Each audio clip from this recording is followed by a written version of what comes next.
Educação à distância, mudando realidades.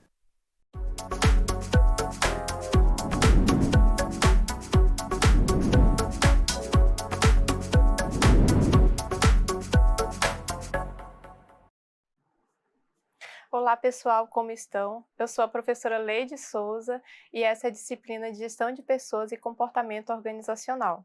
Eu vou iniciar pela minha audiodescrição.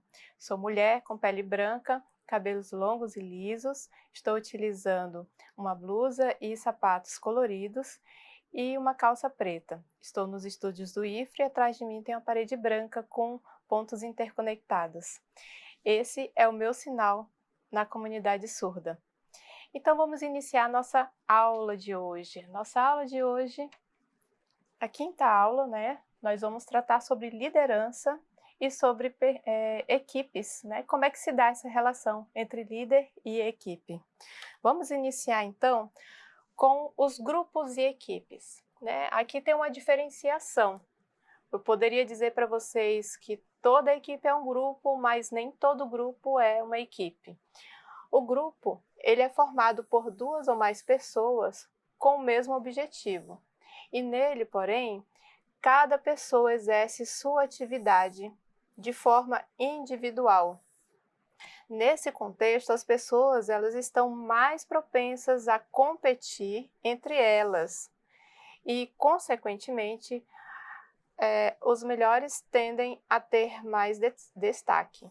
Então, veja que aqui no grupo há indícios de competição, né?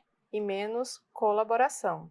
Mas na equipe, que também é um grupo de pessoas que agem como juntas e que se apoiam igualmente para alcançar um objetivo comum. Assim, elas trabalham e desempenham suas atividades em conjunto e com participação e contribuição entre todos, respondendo coletivamente pelo trabalho que foi realizado. Então, nesse contexto, o foco está no trabalho coletivo. Então, gostaria de frisar aqui para vocês, né, focar na diferença, né? Eu tenho, às vezes, um setor onde eu tenho pessoas trabalhando, mas cada um trabalha isoladamente. Eles não contam tanto um com outros e, na verdade, há até uma competição onde as pessoas vão querer se sobressair aos outros, né, por uma questão de poder dentro das organizações. Então, eu diria que isso é a característica de um grupo. Eles estão ali por um objetivo, mas está cada um por si.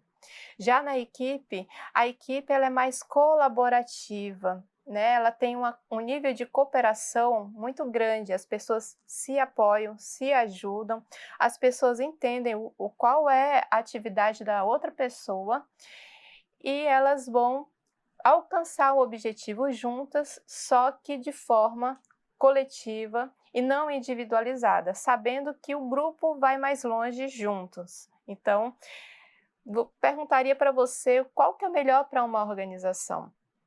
O melhor para alcançar um resultado ou resultados mais consolidados e mais sustentáveis ao longo do tempo seria a equipe.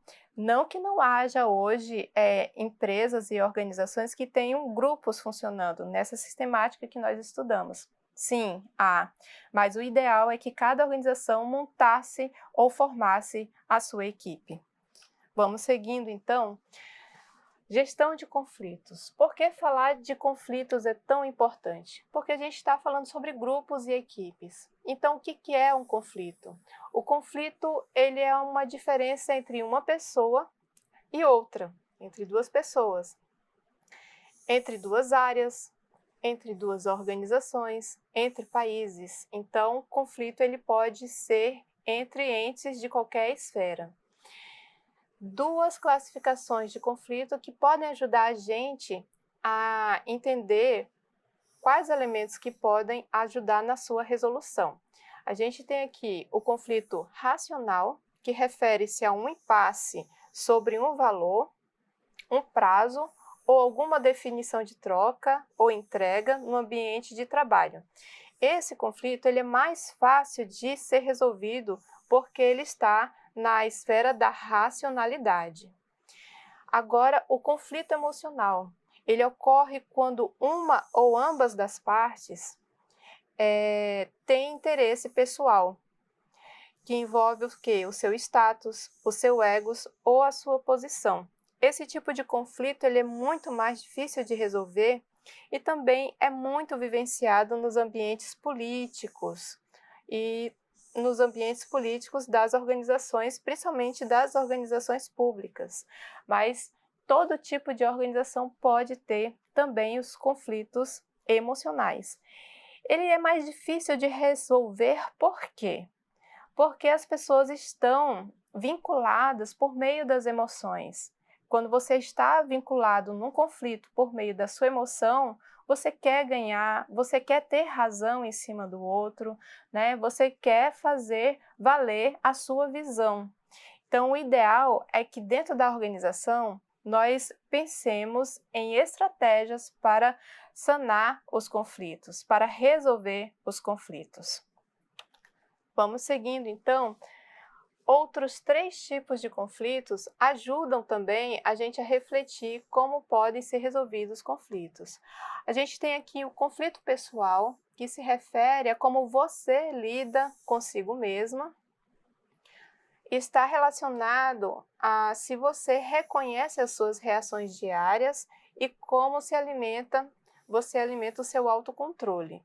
Nós temos também o conflito interpessoal, que é o conflito que acontece entre 2 pessoas da mesma equipe, ou de equipes diferentes, ou de diferentes setores. E nós temos o conflito organizacional, que se refere a incertezas e mudanças externas às organizações. A introdução de novos sistemas também produz muito conflito dentro da organização. A reestruturação da organização também é um outro elemento que causa esse conflito, e esse tipo de conflito ele pode levar a grandes tensões entre as pessoas nas organizações, aos estresses, né? As pessoas ficam estressadas e às vezes até desmotivadas. Então veja que a gente trouxe vários tipos de conflitos. Por que é importante entender os tipos de conflitos? Porque também é importante agir para resolvê-los, buscar meios e de entender qual é a origem do conflito. A partir da origem do conflito, a gente consegue trazer elementos para resolver. Então, quem ajuda a resolver os conflitos? Principalmente as pessoas que estão à frente da gestão. Os líderes, eles auxiliam bastante nesse conflito, ou na verdade, a resolver os conflitos.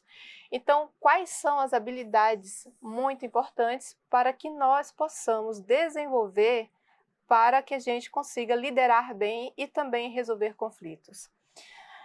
Saber administrar o tempo, essa é uma grande habilidade de um gestor, que é delegar as tarefas, descentralizar algumas decisões das equipes para que todos possam contribuir uns com os outros. Saber planejar e atuar com base no planejamento, saber desenvolver sua função de forma ampla, representando o quê? A instituição, comunicando-se com os liderados de forma adequada e com seus superiores.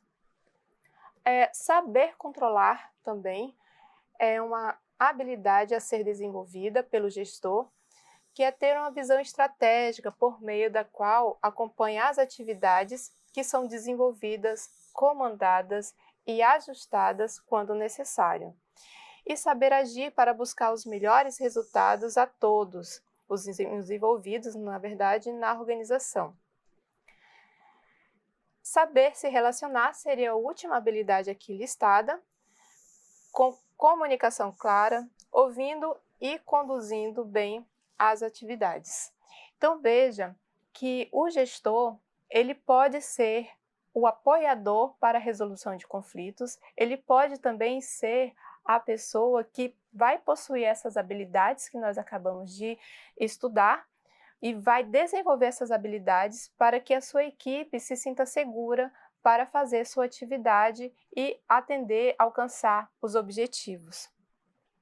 Então, o que é a liderança no meio de tudo isso, todos esses elementos importantes para a organização?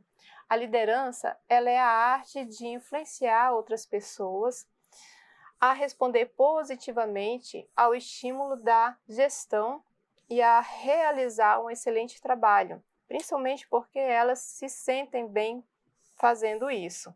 Então, diria que a liderança é alguém que faz com que o outro se sinta bem fazendo o seu trabalho. O bom líder, ele não assume um estilo de liderança único. Ele pode adotar qualquer estilo de liderança de acordo com a situação ou com o que a situação exige. Então, o melhor tipo de liderança é a liderança situacional, pois esse tipo de líder, ele vai utilizar a abordagem correta em cada situação. Então, é interessante a gente perceber que existem vários tipos de liderança, o mais autoritário, aquele que se deixa fazer, né, deixa as pessoas livres para fazer suas atividades. Tem outro tipo de liderança que ele é mais amigo, mais carismático, mas a ideia é que o líder perceba que tipo de líder aquela equipe está precisando naquele momento. Às vezes é um momento em que os prazos são curtos, a equipe está dispersa, e aí o líder ele vai decidir ali, escolher o estilo de liderança mais autoritário, né, mais impositivo, para que aquelas pessoas consigam atender os prazos. Ou ele vai escolher um mais carismático para também aliviar um pouco a tensão dentro de momentos que são problemáticos e tensos. Então, assim, a ideia é que o líder ele consiga analisar cada situação que tem dentro da sua organização para que ele possa assumir um papel mais adequado para resolver ou solucionar as situações conflituosas e problemas também que existem dentro da organização. Ok, gente? Então, vamos ver aqui algumas referências para que vocês possam aprofundar o estudo de vocês, né? Essas foram as referências que eu utilizei. Convido vocês a estudarem mais lá no ambiente virtual, estudarem, ler os livros que foram indicados, que ali a gente vai aprender muito mais, aprofundar muito mais nessas habilidades gerenciais. Eu espero então vocês na próxima aula e até lá!